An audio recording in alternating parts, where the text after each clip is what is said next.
Hello, and welcome to the Fighting Moose Podcast. I'm your host, Jason Hendrickson. This is a podcast where I retell stories, some fictional and some historical, that can be enjoyed by people of all ages. Today, we read a story about Johnny Appleseed, written by Elizabeth Harrison. I did some research to see if Johnny Appleseed was a real person, and it turns out that he was, though his real name was John Chapman. He was born in 1774 in Massachusetts and died in Fort Wayne, Indiana in 1845. And in accordance with the legend, he did plant apple trees during his voyages during the early settlement of the United States. I will include a link to the Encyclopedia Britannica article that I found in the show notes. I hope that you had a great Christmas with your family. I know we sure did. We started our family Christmas off at our house and then ended the night watching a Detroit Pistons basketball game. It was a fun night for sure. I ordered 7 ice cream sandwiches for everybody in the group, and the lady at the food counter thought I was crazy. Anyway, only one more holiday to go in this holiday season, and then it will be 2020. I hope you have some great resolutions made. I know I do, and I can't wait to see if I accomplish them. Now, let's turn to today's story. I hope you enjoy. Let's begin. Liftoff. We have a liftoff.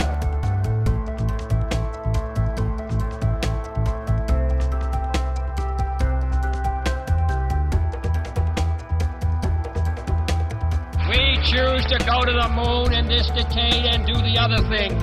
Not because they are easy, but because they are hard.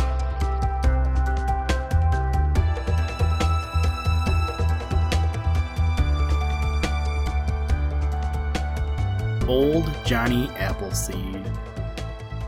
Many years ago, on the sparsely settled prairies of America, there lived an old man who was known by the queer name of Johnny Appleseed. His wife had died long ago, and his children had grown up and scattered to the corners of the earth. He had not even a home that he could call his own, but wandered about from place to place, with only a few friends and little or no money. His face was wrinkled, his hair was thin and gray, and his shoulders stooped. His clothes were old and ragged, and his hat was old and shabby. Yet inside of him was a heart that was brave and true, and he felt that even he, old and poor as he was, could be of use in the world because he loved his fellow men, and love always finds something to do.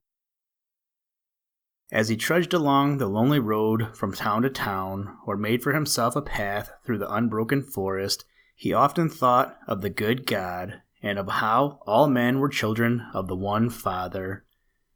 Sometimes he would burst out singing the words of a song which he had learned when he was a young man. Millions loving, I embrace you, all the world this kiss I send.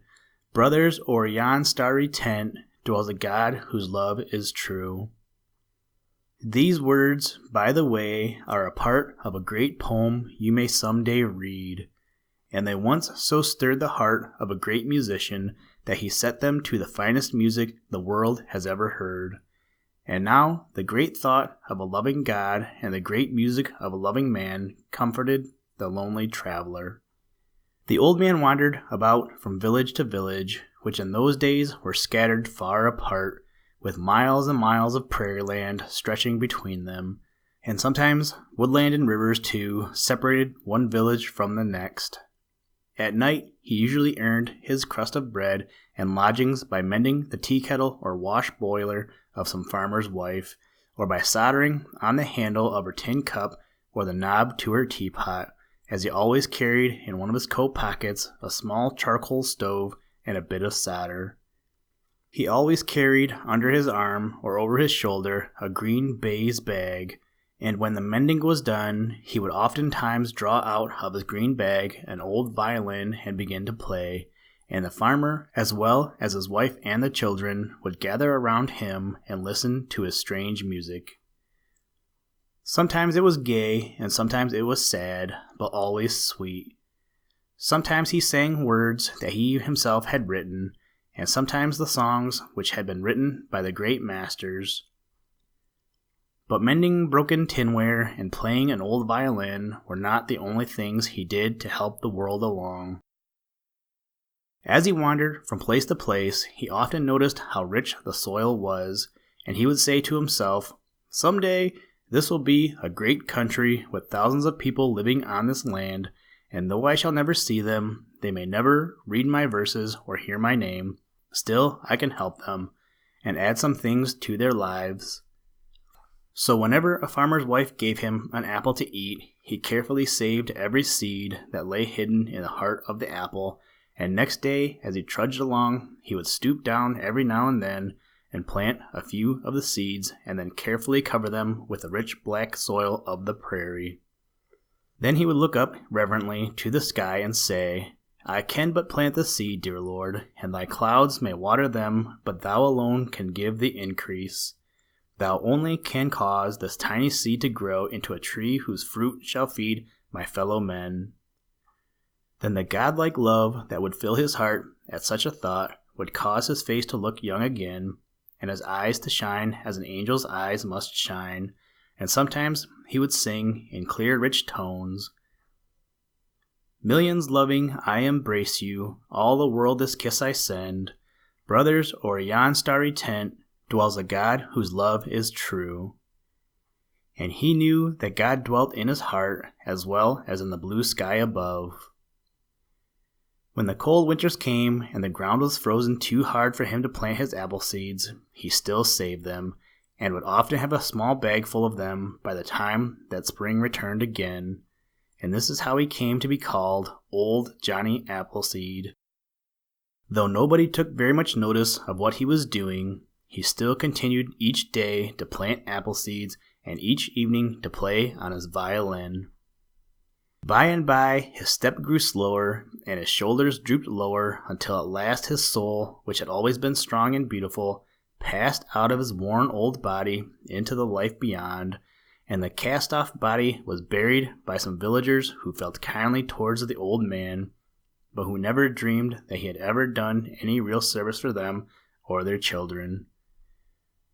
And soon his very name was forgotten, but the tiny apple seeds took root and began to grow, and each summer the young saplings grew taller, and each winter they grew stronger, until at last they were young trees, and then they were old enough to bear apples.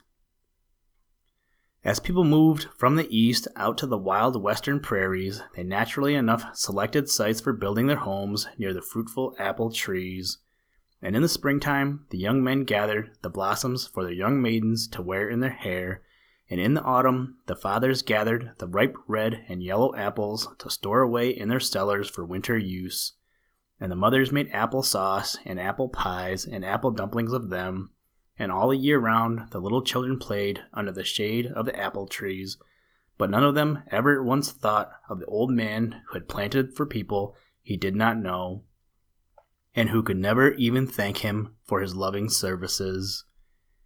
Each apple that ripened bore in its heart a number of new seeds, some of which were planted and grew into fine orchards from which were gathered many barrels of apples. These were shipped farther west until the Rocky Mountains were reached.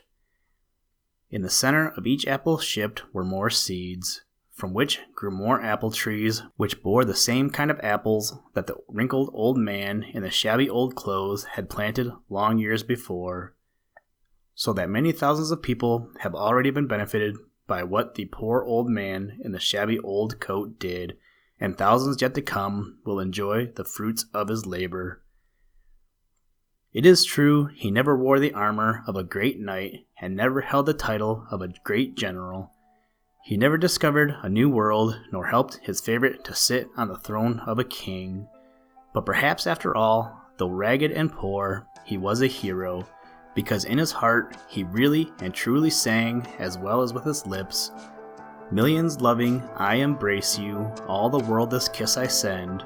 Brothers, o'er yon starry tent dwells a God whose love is true." For the greatest of all victories is to learn to love others even when they do not know it. This is to be godlike, and to be godlike is to be the greatest of heroes.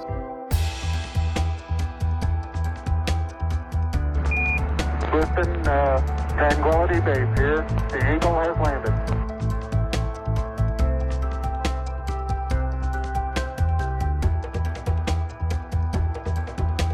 That's one small step for man,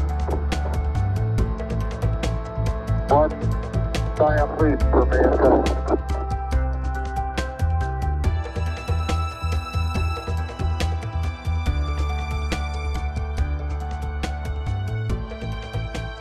Thank you for listening to this episode of the Fighting Moose podcast. Please join us next time as we read another exciting story. Today's music was provided by the artist Analog by Nature, and the audio clips were provided from NASA. For more information to download and or listen to audio or materials from all our recordings, or to contact us, please visit www.thefightingmoose.com, or you can follow the links in the show notes. And as always, try and do a random act of kindness every day. Mission complete, Houston. After serving the world for over 30 years, the space shuttle has earned its place in history and has come to a final stop.